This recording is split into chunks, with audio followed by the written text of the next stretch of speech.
Hoje é 23 de outubro de 2018. Não há, como o cronista já afirmou, tempo para teleprompter e essas modernidades que a imprensa comum tem. Isto aqui vai como deve ir, na valsa.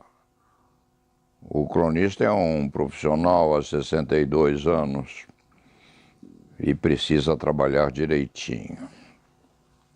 O jornal Estado de São Paulo está sendo aberto agora a uma manifestação do ministro-presidente do Supremo Tribunal Federal, afirmando que atacar o judiciário é atacar a democracia.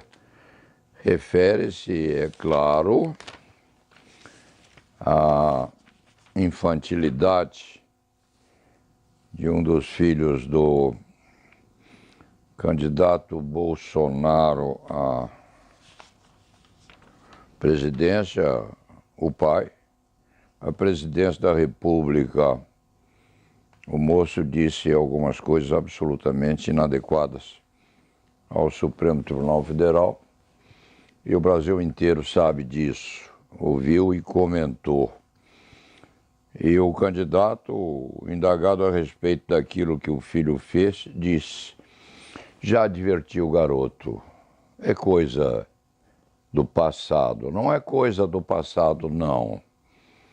O garoto não é um garoto, é um homem amadurecido e adequado, segundo se pensa, a exercitar os cargos ou o cargo ao qual foi guindado.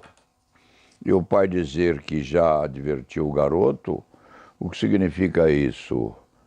Deu-lhe uns tapas no traseiro, advertiu como advertiria uma criança de 5 anos. O que fez ele? Não faça mais isso, é feio. Não, é muito feio.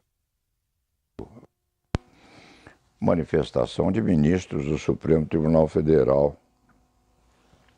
Respeitante a isto, o vice-presidente presumível da República, general Hamilton Mourão, criticou a atitude do deputado, mas diz que isso é fazer tempestade em copo d'água. E não é, que o copo d'água pode transformar-se num tufão.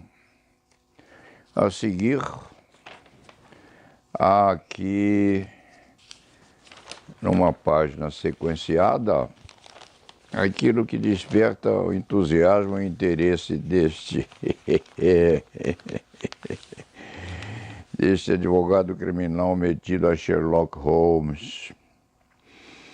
Os sauditas usaram um dublê do jornalista fingindo que ele estava saindo do consulado. Na verdade, ele estava morto lá dentro. Tiraram-lhe a roupa, vestiram a roupa nesse dublê e essa criatura saiu, foi andar lá pela cidade, dirigiu-se a 1, 2 ou 3 lugares e foi vista sorrindo, rindo com mais outro no hotel Movenpick, em Istambul. Isso é coisa de criança, porque ninguém admitiria hoje, com toda a tecnologia existente e com as miríades de câmeras de comunicação existentes nas cidades modernas, ninguém admitiria que esses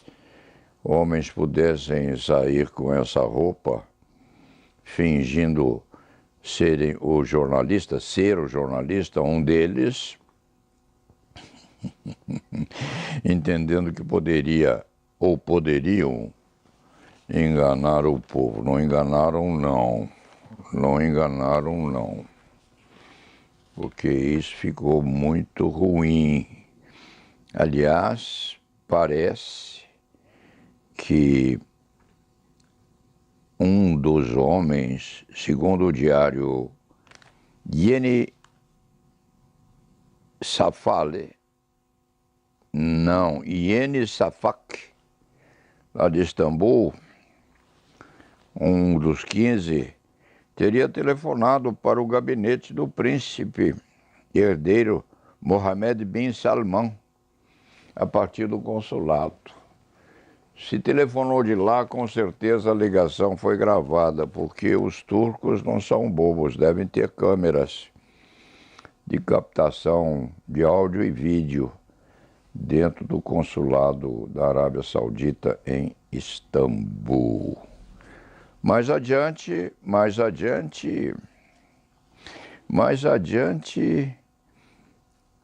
uma empresa Ryanair é acusada de racismo porque teria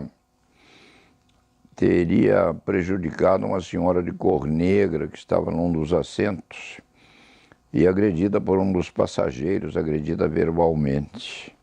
Isto é muito feio. Esta empresa precisa ser punida, porque o mundo inteiro é antirracista, inclusive no Brasil, exceção feita a um candidato à presidência da República que parece não ser muito simpático à causa das minorias negras. Depois disso, resta o que vem por aí nesse dia que passa. À tarde, o governo turco promete trazer outros pormenores sobre o homicídio praticado dentro do consulado da Arábia Saudita, lá na capital da Turquia. Parece que há outras novidades.